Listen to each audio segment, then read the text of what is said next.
Hey there guys, the PC guy here, giving you a coverage of the last few days of CES. I did the first day in a separate video. I didn't really cover it day by day because honestly, the days after that didn't really bring a whole lot of exciting stuff. So I figured I'd just do a little roundup when it all ends, and it matches up nicely with our usual video delivery schedule. I forgot to mention one announcement that AMD made, which is their Smartshift technology that lets the chips that have integrated GPUs switch the load from the CPU to the GPU part at will, depending on what is needed for the application they're running. And this is supposed to give it quite a bit of free performance just on balancing the load between those components and how much power they are given in any given situation. It might actually be one of the aspects that enables the upcoming PS5 and Xbox to actually achieve the performance that they claim to achieve, if this is a part of how they are going to be optimizing its performance. It's worth mentioning that this will not cost you anything extra to just utilize existing resources on your GPU with an integrated GPU, well, an APU as they call it, and we'll just optimize it based on the current situation. So expect this to make its way to other AMD products and not just the console I just mentioned, and definitely will be a part of their upcoming laptop launches. What's left over from day one is a Q&A that Anandtech has made with Lisa Su after the AMD conference, and they did answer a few interesting questions, specifically one where they were asked if AMD thought it was important to have a high-end competitor in the discrete GPU market to compete with Nvidia at the AGTI level, and they did very clearly say that we should expect to have a high-end Nvidia, and later on she said that possibly still this year, I believe. Same thing goes for the Zen 3 that will be coming also this year, and she also mentioned, to be clear, that it will be seen still this year, so we can definitely expect some more AMD surprises this time around. There's a few more tidbits in that Q&A, interesting stuff about several topics, so feel free to read it at Anandtech if you are interested in it. In any case, those were the two topics that I thought would interest most of you guys. I do have some interesting products that I thought you guys might be interested in checking out, because they are something that actually caught my eye. But before that, the other companies, and by that I mean Nvidia, AMD, Nvidia, Intel, Sony, and Microsoft in this case, with the things that they were expected to show, or that we were thinking they were expecting to show. And just have to say that CES this time around has been a bit of a letdown after last year. AMD has delivered what we were expecting in some manner. We saw nothing about the desktop. We saw nothing about the discrete graphics cards other than the 5600 XT, which was basically confirmed. Everyone knew it was coming, and no talk of Big Navi or RDNA 2 or anything of the sorts. So I guess they did not want to overshadow the laptop launches, so gotta give it to them. That's probably a good strategy to spread out the marketing to get more coverage, but we were kind of expecting some other news at CES other than the laptops, I guess. At least I was. From Intel, we had some showcases of new products, mostly foldable stuff, but we did not actually hear any talk about the 10th generation of the CPUs. No mention at all, and we just had Adobe guy doing a preview of some AI, well, video editing stuff. And while the technology he was showcasing was pretty interesting, the guy seemed to be a little bit over-enthusiastic about it, to be honest. Kind of makes us wonder what kind of water they get given there backstage. But yeah, the showcase itself was pretty interesting. However, in terms of actual products, I don't think most of us are into Intel for their foldable stuff, in terms of foldable phones and tablets and stuff like that, and dual screens. It's just not what we were expecting, especially considering Intel's current situation in competition with AMD in the CPU market. There was also no talk of discrete graphics cards, not even of DG1, or what it is, or how powerful it will be, or what its aim is. So yeah, a bit disappointing on that aspect. Nvidia also made no mention of Ampere or anything about the next generation of graphics cards. Xbox was also didn't really bring anything extremely new to the table, and Sony in my eyes, was the worst of all, with making this big announcement that they were going to reveal something big, and then they just show us the PS5 logo that is exactly the same as the PS4. So I guess that was just a few minutes of my life that I'll never get back watching that keynote. In any case, there was a whole lot of talking about how well the companies are doing. All of them seem to hit on that. Whole lot of going through history and what they have done in the past, and not really a whole lot of showing what they are going to bring us out there, especially things that we know are coming, and they could have showcased at least an early sneak peek or preview, and we just did not really get it. So yeah, a little bit disappointed by CES this year. Starting at the products, I'm showing you this one on WCCF Tech. There was some footage from CES, but it was taken by another YouTuber, and I did not really want to just blatantly use it for myself.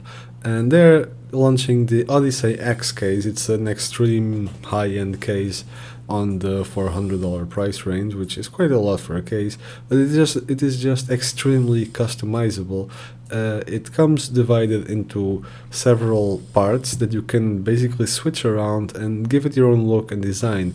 For example, this case and this case are exactly the same, even though you probably would not say so by just looking at them. There are a few 3D renders here that you can check the different possible configurations. That well, these are just a few examples. There's a lot other alternatives that you can do with them. There are a lot of alternative ways that you can set up this case, but it does seem like a very interesting concept for a modular case that you can personalize to your taste. They have some other products listed here, but nothing that is as, well, groundbreaking and innovative as that previous case I mentioned. And while the timing is wrong, Origin has a pretty good idea with their Big O. It is supposed to be a PC with a console incorporated into it. And make no mistake, it's not just a PC with a hole where you shove the console in and it's just sitting there. It is actually the circuitry, the board, everything, the components of the console are actually custom, in a custom way, enclosed into the PC. They are in the same, for example, water cooling loop and stuff like that, and they actually share, for example, a graphics adapter that you can, while playing, stream directly from your PC while playing on your console. So it is quite versatile, and it is a pretty good idea, if you ask me, for something that enjoys playing both on PC games and consoles. It is a very, very good idea that probably should have a bit more spotlight and more people doing this.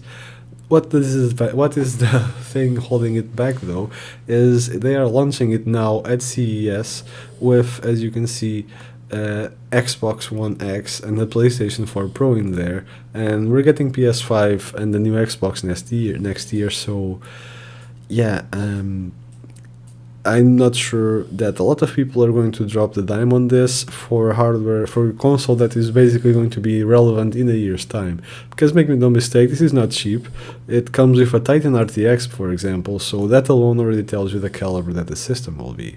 A good try, a very interesting concept, however, the wrong timing for it. Speaking of new concepts, something that Intel did show is the Intel NUC Ghost Canyon, which is a modular PC that has been, well, hinted at for a while, and it works just basically by having each part of your system as sort of a cartridge that you just slide in, and it plugs into, well, kind of a motherboard, I guess you could call it, and it supports both discrete graphics up to the RTX 2070, 9th gen cores up to the i9. Keep in mind, however, that these seem to be mobile i9s, not the actual full-on desktop i9s.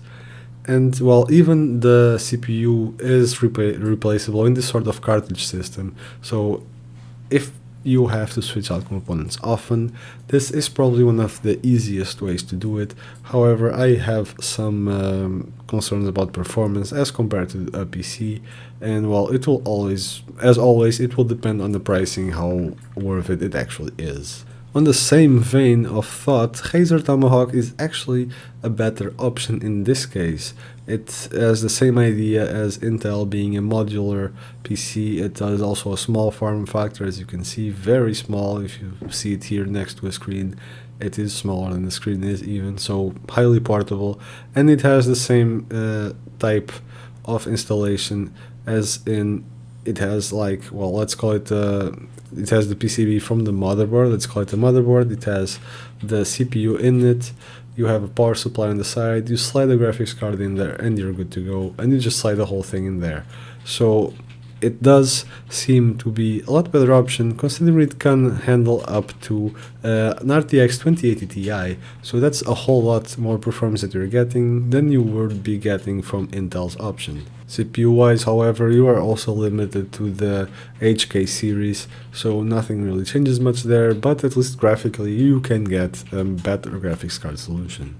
An interesting piece of technology and innovation that is not necessarily a product, but a much needed update, is that the Bluetooth LE audio is going to get updated, and amongst other things, you can check the whole article on TechRadar.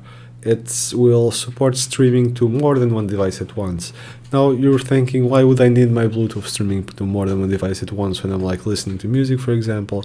Well, let's say you have wireless headphones. The way that they work, for example AirPods or other wireless earbuds, is that since your Bluetooth only can connect to one device, it will connect to one, and that one will connect, well, stream to the other device the sound that it is getting. So in this way, your phone, let's say, will be able to transmit the sound to both headphones, making it a lot easier, solving a whole slew of problems that occur from that necessity of one headphone just streaming to the other.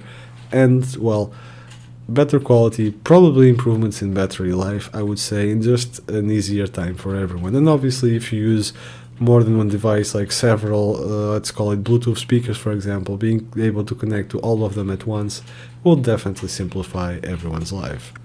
Microsoft, while not really announcing anything massively new like we were expecting the Xbox, did announce once again some updates for the Google Assistant. This includes several things, one of which is the improvement on far field audio to enable it to, when you are talking to Google Assistant, to get heard and reacted to if you are further from the devices than you are now. So that will be an improvement in terms of usability, but also in terms of privacy, in a way that it will enable to you more easily delete any audio that Google Assistant might have heard, double check what privacy settings it is, and just directly ask it if it is recording your audio or not, and be shown what it was recorded. So that is definitely handy in a time and a day and age that we're hearing more and more about the privacy in terms of the whole smart home concept. These were some of the things that really mostly caught my eye. There were a lot of nice products there. Some interconnectable fans, for example, that will save a lot of cable clutter when they are released and if they gain a bit momentum. A lot of different cases. The Lian Li O11 Dynamic is getting a new color, I believe chrome, and it will get a mini version next to its just normal and XL version, so that's a very good thing, because that case is actually pretty great. And, well, as always, there are plenty of other products that were announced, TVs, screens, you name it, phones, plenty of stuff for all tastes, and there is way too many to showcase in the video, but these that I showed you were some of the ones that really caught my eye. Again, kind of let down slightly by the CES, but I guess they are all holding their cards to their chest, and that's a sign that the competition is fierce and they don't want to reveal the stuff that they have too soon, otherwise they might get a reaction from the rival companies. And I feel that that is an issue mostly with the PS5 Xbox thing, as well as the discrete GPU business between AMD and Nvidia. There were some comments from board partners that they are very confident with Big Navi, and they are very happy with its power versus performance and all that stuff, so high hopes for that, I suppose. They, however, are a bit afraid of Ampere, not so much on how good it is, or not that they know that it's bad, but that they have not heard anything about it, and they're completely in the dark, both in terms of what to expect in terms of performance and thermal, TDP, all that sort of stuff, but also of when and how and in what manner it is going to be launched. So they also apparently do not know a whole lot much about that, and Nvidia seems to really be holding its cards to its chest in terms of the details. So yeah, I did notice that a lot of known YouTubers, tech YouTubers in this case, did not really visit CES this year. Maybe that is related to kind of it being slightly of a letdown. Maybe they had a bit of a heads up on that and they decided not to bother. I am not quite sure, but I did find it strange at first, but now I kind of get it. In the case, hope you enjoyed this slight roundup. I will possibly do some commentary on it on the news episode on Saturday. However, I'm not really going to focus CES there much because I feel like I have talked about it enough, unless there's something that I missed and I want to bring up. So if you've enjoyed this video, drop a like and a comment down below telling us what exactly are you most excited about CES. Remember, all these products are announced, but not all of them are launching right now. Some are going to be launching throughout 2020. Some are just showcases of things that are in development and they might take some more time. But let us know what exactly are you looking for. Some of the things personally I enjoyed is, like I said, that customizable case and interlocking fans. That seems like a really nice concept that I would like to see developed upon, but I would love to know what you guys think. If you hated the video, drop a dislike, I guess, and let me know. Otherwise, how can I improve?